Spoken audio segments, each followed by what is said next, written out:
کہ علم اور اخلاق اپنے طلبہ کو اس بات کی تاکید کی جائے۔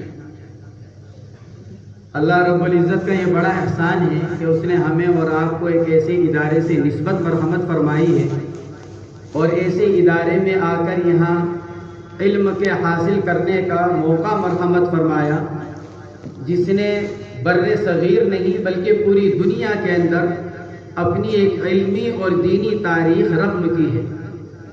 یہاں کے ہمارے اکابر، یہاں کے ہمارے حضرات علماء کرام، ہمارے اساتذہ اعظام، انہوں نے اس علم کی روشنی کو پوری دنیا کے اندر پہنچایا اور پوری دنیا کو اپنے علم کے ذریعے سے ایک رہنمائی مرحمت فرمائی، ایک کتنی ہی بڑی تعداد کی ہدایت کا ذریعہ بنے۔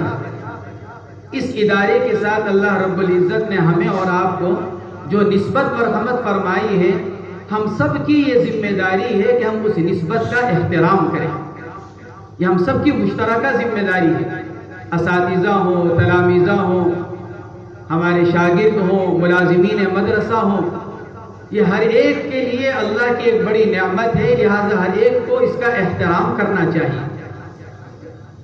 عزیز طلبہ، ہمارے مدرسہ مظاہر کی بنیاد ہمارے اکابر نے قرآن و حدیث پر رکھی ہے۔ قرآن و حدیث اصل ہے اور یہاں اسی کو پڑھایا جاتا ہے، لہذا ہمارا تعلق قرآن و حدیث سے مضبوط ہونا چاہیے۔ ہمارا حال یہ ہے کہ ہم دوران طالب علمی یہ سمجھتے ہیں کہ قرآن پاک کی تلاوت کا تعلق ہم سے نہیں ہے۔ قرآن پاک کی تلاوت یا تو وہ کریں گے جو حافظ یونس صاحب کے پاس پڑھ رہے ہیں، یا پھر قرآن پاک کی تلاوت وہ کریں گے جو یہاں سے پڑھ کر چلے جائیں۔ جب تک ہم مدرسے میں علم حاصل کر رہے ہیں، ہم تو بہت اونچے کام میں لگے ہوئے ہیں، لہذا قرآن پاک کی تلاوت کا ہم سے تعلق نہیں ہے، حالانکہ سارے علم کا سرچشمہ قرآن پاک ہے۔ من اراد العلم فلیقرأ القرآن فإن فیہ علم الاولین والآخرین، یہ فرمایا گیا جو آدمی علم چاہتا ہو قرآن پاک کو پڑھے، اس لیے کہ اللہ نے قرآن پاک کے اندر اولین اور آخرین کا سارا علم جمع کر دیا۔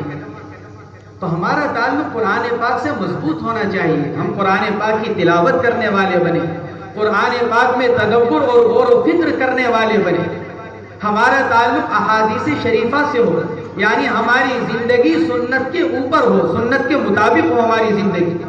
یہ ہمارے یہاں کا ایک خاصہ ہے مدرسہ مظاہر کا، قرآن و حدیث سے تعلق کا مضبوط ہونا، لہذا روزانہ قرآن پاک کی تلاوت کا اہتمام کریں، جتنا پڑھیں اس کے اندر غور و فکر کریں، تدبر کریں، سوچیں اور اپنی زندگی کو سنت کے مطابق بنانے کی فکر کریں۔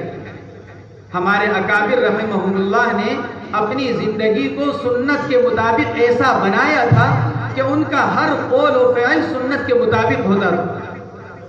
مجھے یاد آیا تذکرۃ الخلیل میں حضرت مولانا عاشق الہی صاحب میٹھی رحمۃ اللہ تعالیٰ علیہ نے ایک واقعہ لکھا ہے کہ ایک صاحب جو حضرت اقدس گنگوہی نور اللہ مرقدہ کی صحبت میں وقت گزار کر آئے ہوئے تھے، ان کی خدمت میں رہ کر انہوں نے آ کر حضرت سہارنپوری رحمۃ اللہ تعالیٰ علیہ سے کسی کام کا سنت طریقہ معلوم کیا، یہ معلوم کیا کہ حضرت اس کا سنت طریقہ کیا ہے؟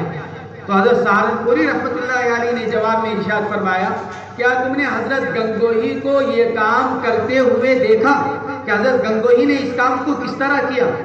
انہوں نے کہا کہ جی حضرت میں نے دیکھا کہ حضرت نے اس کام کو کس طرح کیا۔ تو حضرت سہارنپوری نے فوراً یہ جواب مرحمت فرمایا، بس جس طرح ہمارے حضرت کو تم نے یہ کام کرتے ہوئے دیکھا ہوگا وہی سنت طریقہ ہے۔ یہ جواب دیا حضرت سہارنپوری رحمۃ اللہ علیہ کہ تم نے جس طرح حضرت گنگوہی کو یہ کام کرتے ہوئے دیکھا ہوگا بس وہی اس کا سنت طریقہ ہے۔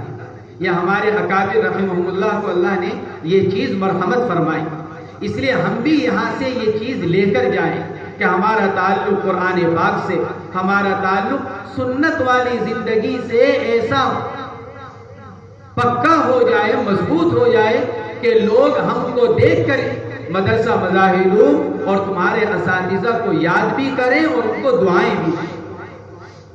اس لیے اپنے اخلاق کے اوپر بھی دھیان دو، اپنی زندگی کے اوپر بھی دھیان دو۔ تم لوگ آئندہ کی زندگی کا مستقبل ہو۔ مساجد، مدارس، دارالافتاء، منبر و محراب، یہ سب تمہارا انتظار کر رہے ہیں۔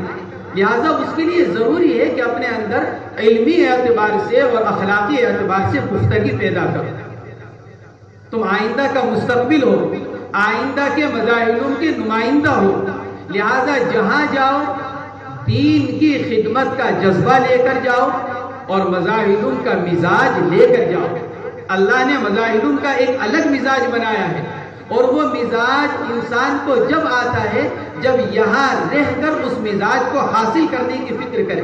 یہ کوئی عام مدرسہ نہیں ہے. مظاہروں میں ایک بہت اونچا ادارہ ہے، بہت بڑا مدرسہ ہے، بہت بڑا نام ہے. اس کا اپنا ایک مزاج ہے. اس مزاج کو حاصل کرنے کی فکر کرو اور اسی مزاج کو لے کر دنیا میں جاؤ.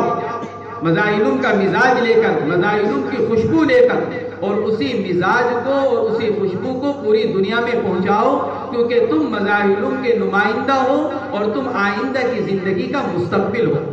اللہ تبارک و تعالی ہم سب کو اس کی فکر کرنے کی توفیق مرحمت فرمائے. جن طلباء نے ماشاءاللہ محنت کی، آج ان کو ان کی محنت کا بدلہ دیا جا رہا ہے، ان کا نتیجہ سامنے آ رہا ہے.